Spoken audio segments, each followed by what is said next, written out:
Ang pagmamahalan ay hindi nasusukat sa kung gaano na kayo katagal. Kung hindi, ay kung paano nyo tingnan ang bawat isa sa panglabas at panloob nitong kanyuan. Naniniwala ka ba na marami sa panahon ngayon ang bumabase sa panlabas na itsura ng tao? Maraming oo at maraming hindi.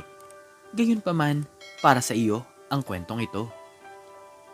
Honey, bilisan mo na dyan. Kanina pa ako nakaayos dito oh. Cassandra. Pagtaas ng boses ni Oscar na kanina pa nakaayos dahil pupunta sila sa class reunion. Maghintay ka naman, sabi ni Cass at lumabas ng silid. Nakasuot ito ng dress at kitang-kita ang maumbok na tiyan nito. Magpalit ka nga. Tingnan mo, halatang halata ang tiyan mo. Sabi ni Oscar tsaka bumaling sa magazine na tinitingnan. Bakit naman? Sagot ni Cass, halata sa kanyang boses ang pagkairita. Ano bang problema sa suot ko? Ito ang gusto ko at komportable ako dito. Napatingin si Oscar mula sa magazine. Hindi ba obvious? Nakakaya, Kaz. Ang daming tao doon. Reunion to ng mga dating kaklase ko. Mga may pangalan na. Ayusin mo naman ang sarili mo. Napabuntong hininga si Kaz at tumingin sa salamin. So, ibig sabihin, kailangan kong itago yung natural na itsura ko para lang hindi ka mapahiya. Bakit, Oscar? Sino bang kinakahiya mo? Ako o sarili mo? Ang point ko lang, patuloy ni Oscar, tila hindi iniinda ang tanong ni Cass. Ay dapat magmukha tayong maayos bilang isang couple. Gusto kong ipakita sa kanila na maayos ang buhay natin, na hindi ka basta-basta nagpapabaya. Ah, ganun pala. Sabi ni Cass habang nilalapit ang kamay sa kanyang tiyan. So, lahat ng ito, yung pagpapalaki ko sa anak natin, sa tingin mo, pagpapabaya lang? Nagulat naman si Oscar, halatang nabigla sa direksyon ng usapan, tumayo at inilapag ang magazine na sa mesa. Hindi ko sinasabi yan. Wala naman akong sinabi tungkol sa anak natin. Pero ang ibig mong sabihin, nakakaya ako, di ba? Putol ni Cass, ang tono ng kanyang boses ay mas naging malamig. Nakakahiya ako dahil hindi na ako sexy. Dahil may tiyan ako. Dahil nagbago ako sa loob ng ilang maraming taon na magkasama tayo. Tapos ngayon, gusto mong magpanggap na hindi ako totoo. Hindi makatingin ng direkta si Oscar, pero pilit pa rin pinapanindigan ng argumento. Cass, hindi mo ba naiintindihan? Gusto ko lang na maging presentable tayo. Ang mga kaibigan ko, alam mo naman yun. Puro executive na. Maayos ang buhay. At anong klaseng buhay ang meron tayo, Oscar? Tanong ni Cass, mas malalim ang diin sa bawat salita. Hindi ba maayos ito para sa'yo? Hindi ba sapat na kahit simpleng pamilya lang tayo, masaya tayo? Sandaling natahimik ang paligid, parang bumibigat ang bawat segundo habang nakatayo sila sa sala. Parehong may tensyon sa mga mata. Si Oscar ay pilit naghahanap ng tamang salita pero tila wala siyang mabuo. Lumapit si Cass sa aparador, huminga ng malalim at naglabas ng damit na mas simple. Habang nagpapalit siya, hindi siya tumitigil sa pagsalita. Sige, papalitan ko na itong damit ko. Pero hindi mo mababago yung nararamdaman ko, Oscar. Masakit yung ginawa mo. Tahimik naman si Oscar, hindi makatingin at walang maisagot. Habang nasa sakyan, tahimik si Cass habang nasa likod ng manibela ni Oscar. Ilang beses itong sumulyap kay Cass, pero hindi alam kung paano sisimulan ang usapan. Mabigat ang tensyon sa loob ng kotse, parang may isang bagay na naghihintay sumabog. Cass, basag ni Oscar sa katahimikan. Hindi tumingin ng babae. Nakatingin siya sa labas ng bintana, pilit iniiwasan ang tingin ng asawa. Ano? Tanong niya, malamig pa rin ang tono. Pwede ba nating pag-usapan to ng maayos? Alok ni Oscar. Alam kong nasaktan kita kanina pero hindi naman yun ang intensyon ko. Napabuntong hininga si Cass. Oscar, hindi ito tungkol sa suot ko lang. Ang daming bagay na nasabi mo kanina na parang ang dating. Hindi na ako sapat para sa'yo. Parang ang importante lang sa'yo ay yung imahe mo sa mga tao. Nagpatuloy si Oscar, medyo nawawalan ng pasensya. Cass, hindi yun ang ibig kong sabihin. Gusto ko lang naman na, alam mo na yun, magmukha tayong maayos. Sa reunion na to, maraming dating kaibigan. Mga taong bihira nating makita. Maayos naman tayo ah. Mabilis na tugon ni Kaz. Ang problema kasi, hindi ka na natutuwa kung sino ako ngayon. Akala ko ba, Oscar, we were in this together? Pero parang ako lang yung nag-a-adjust para maging presentable sa paningin mo. Tahimik si Oscar, hindi makapagsalita ng ilang segundo. Alam niyang may punto si Kaz, pero hindi niya alam kung paano maibabalik ang tiwala nito. Huminga siya ng malalim at sinubukang magbago ang tono. Hindi kita kinakaya, Kaz, pero minsan, gusto ko lang na mapansin din tayo sa maayos na paraan. Hindi mo ba naiintindihan yun? Napailing si Kaz at tumitig sa kanya. Kung mahal mo talaga ako, Oscar, hindi mo iisipin kung paano tingnan ng iba ang itsura ko, kundi kung paano mo ako tinitingnan. Dumating sila sa Reunion Place, isang eleganteng hotel. Tumigil si Oscar sa parking lot, ngunit bago pa sila lumabas ng sasakyan, isang huling tingin ang ibinigay niya kay Kaz. Tara na, sabi niya, pilit nang umingiti pero halatang may bigat pa rin sa loob. Bago bumaba ng sasakyan, si Kaz ay huminga ng malalim at binuksan ang pintuan. Naramdaman niyang hindi pa tapos ang pag-uusap na ito, pero ngayon kailangan niyang harapin ang mga tao kasama si Oscar. Pagbaba nila ng sasakyan, agad na sinalubong sina Oscar at Kaz ng ilang mga kakilala.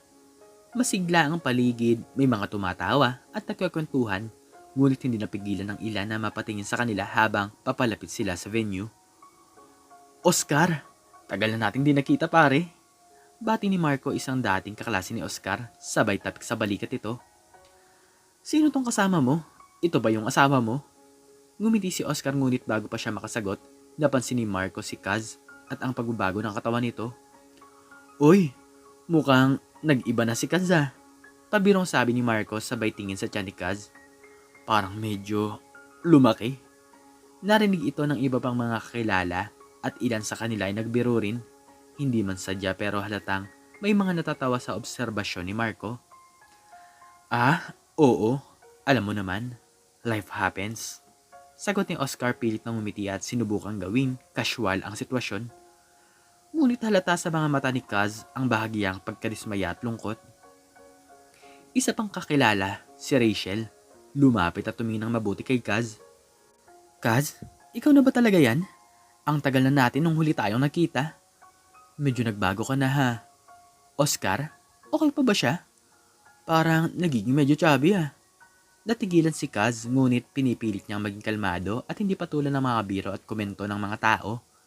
Alam niyang lahat ng ito ay mababaw na obserbasyon pero dama niyang ang sakit ng mga salita. Si Oscar, bagamat nararamdaman ang pag-aalangan ni Kaz, tila naipit ni sa sitwasyon at hindi makapagsalita agad para ipagtanggol siya. Napangiti na lamang siya ng pilit at nagpatuloy sa pakikipag-usap, pilit iniiwasan ng mga seryosong pagharap sa sitwasyon. Samantalang si Kaz ay diretsyong nanahimik na lang, hindi na umimik kahit may narinig siyang patuloy na pangungutya at usapan tungkol sa kanya. Ngunit sa loob niya, ramdam niya ang bigat ng mga mata ng bawat tao sa paligid. Lahat ay may mga komento, lahat ay may opinyon. Habang patuloy nang umaligid ang mga tao sa kanila, pumasok sa isip ni Kaz kung bakit nga ba siya pumayag pang isama. Sana'y naiwan na lang siya sa bahay at hinayaan si Oscar na mag-isa sa reunion. Habang nagkukwentuhan sina Oscar at ang mga dating kaklase, napansin ni Kaz na mukhang abala si Oscar sa usapan at biro. Pagkatapos ng ilang sandali, biglang nagpaalam si Oscar upang pumunta sa CR. Iniwang mag-isa si Kaz sa mesa kasama ang mga asawa ng mga lalaking mga naroon. Pag-upo ni Kaz, agad niyang naramdaman ang kakaibang tensyon mula sa mga kababaihan sa mesa. Tahimik siyang umupo, ngunit hindi nakatakas sa kanya ang mga pasimpleng tingin at bulungan. Uy girl, simula ni Melissa, ang asawa ni Marco, na may ngisi sa labi. Ano nga bang sekreto mo? Parang tumataba ka ng gusto ha. May special diet ka ba o vitamins na iniinom? Sinabayan na ito ng bahagyang tawa ng isa pang babae, si Tina, na tila hindi na nakapagpigil sa pangaasar. Oo nga, sige na. Share mo naman ang tips mo. Ang ganda ng resulta eh. Pang-reunion diet ba yan? Biro pa ni Tina, sabay tingin sa isa pang kababaihan na ngumingisi rin. Ramdam ni Kaz ang pagtatawanan at bahagyang pangaasar, pero pinilit niyang ngumiti. Alam niyang hindi ito seryosong tanong, kundi simpleng paraan ng pangungutya. Sa loob-loob niya, gusto na niyang tumayo at lumayo, ngunit nanatili siyang pinipilit maging kalmado. Wala namang special, sagot ni Cass, pilit na itinatago ang lungkot sa kanyang mga mata. Natural lang, siguro dahil din sa stress. Nagtangkang tapusin ni Cass ang usapan, ngunit patuloy pa rin ang mga kababaihan sa pagtutok sa kanyang itsura. Baka naman buntis ka, girl. Kasi minsan yan ang reason, di ba? Pero kung hindi, naku, grabe naman. Paano mo nagawa ang ganyan? Dagdag pa ni Tina habang ang iba pang kababaihan ay nagtitigan, pabulong at bahagyang natatawa. Tumawa ng mahina si Kaz pero halata ang lamig sa kanyang tugon. Ayaw niyang patulan ng mga komento nila, ngunit sa loob-loob niya bumibigat ang pakiramdam niya sa bawat tanong at biro. Habang patuloy ang usapan, napansin ni Kaz na parang ang lahat ng mga mata sa mesa ay nasa kanya. Pakiramdam niya pinagtutulungan siya ng mga babae sa kanilang patuloy na pangaasar at tila walang katapusang pangungutya. Tahimik siya nakikinig, naghihintay na lamang na matapos ang mga usapan. Habang nagdarasal sa loob, nasanay bumalik na agad si Oscar. Tahimik na uminom si Kaz ng tubig. Sinusubukan niyang iwasan ang mga nakakairitang usapan ng mga kababaihan. Biglang lumapit ang isang lalaking lasing mula sa kabilang mesa. Hindi ito pamilyar kay Kaz, ngunit halata ang sobrang tama ng alak sa kanyang sistema. Papaling-paling ang kanyang hakbang at may dala pang bote ng beer sa kanyang kamay. Ano ba yan, Oscar? Ito ba ang asawa mo? Sabat ng lasing habang nagtatawanan ng ilan sa kanilang mesa. Parang hindi ka na nakajakpat, pare. Baka masira na ang sasakyan kapag sumakay ito. Patuloy na wika ng lalaki, sabay tingin ng diretsuhan kay Kaz, halatang walang respeto sa kanyang mga sinabi. Nanlaki ang mga mata ni Kaz, nakakaramdam ng bigat sa kanyang dibdib habang pinipilit manatiling kalmado. Ang iba sa paligid ay nagsimulang magbulungan at ang iba naman ay halatang naiilang. Ngunit walang kumikibo, tahimik pa rin nakaupo si Kaz, sinusubukang kontrolin ang emosyon na unti-unting umiigting. Pare, sobra na yan. Sabi ng isang kasama ng lasing, pero walang patid pa rin ang kanyang pangutya. Oscar, siguradong hindi na biro ang dami ng kinakain yan. Mukhang gutom na gutom sa buhay. Pagkarinig ni Oscar ng mga insulto, agad siyang lumabas na CR. Kita sa kanyang mukha ang galit at pagkabigla. Tiningnan niya si Kaz na nakaupo na tila pinipilit pigilan ng mga luha at biglang bumaling kay Marco, ang lasing na nagsasalita ng masakit. Hoy, Marco! Sigaw ni Oscar, malalim ang boses at puno ng tensyon. Lumapit siya ng mabilis at tinawakan ng balikan ng lalaki. Wala kang karapatang bastusin ng asawa ko. Seryoso ang mga mata ni Oscar habang tinitingnan nito ang lasing na kaibigan na ngayon ay napatahimik. Ano ba, Oscar? Biro lang naman. Sagot ni Marco, tumatawa pa rin pero halata ang kaba sa kanya muka. Biro? Yang tinatawag mong biro, sobra na. Tumigas ang boses ni Oscar at kitang-kita sa kanyang mga mata ang determinasyon na ipagtanggol si Kaz. Kung hindi mo kayang respetuhin ang asawa ko, aalis na kami. Hindi ako papayag na ganituhin mo siya ng harap-harapan. Tahimik na napalunok ang mga tao sa mesa habang ang ibang mga bisita sa reunion ay nagmamasid pa rin sa kanila. Walang magawa si Marco kundi ngumiti ng alanganin habang si Oscar ay nanatiling nakatayo, protektado si Kaz. Pasensya na pare, hindi ko naman sinasadya. Pabulong na sabi ni Marco sa bayuko. Alam niyang wala siyang laban kay Oscar. Maya-maya'y hinilanan ni Oscar si Kaz mula sa mesa, hawak ang kanyang mga kamay, at dinala siya papalayo sa mga tao. Nilingon niya pa ang mga kababaihan na kanina'y nangaasar kay Kaz at sa isang malamig na tingin, pinaalalahanan silang huwag na ring makialam. Sa labas ng venue huminto sila at niyakap ni Oscar si Kaz ng mahigpit. Pasensya ka na sa kanila, honey. Hindi nila alam ang sinasabi nila. Tahimik lang si Kaz ngunit ramdam ni Oscar ang bigat ng damdamin nito. Habang naglalakad sila papalayo sa ingay ng reunion, huminto si Oscar at humarap kay Kaz. Makikita sa kanyang muka ang pag-aalala at pagkabahala.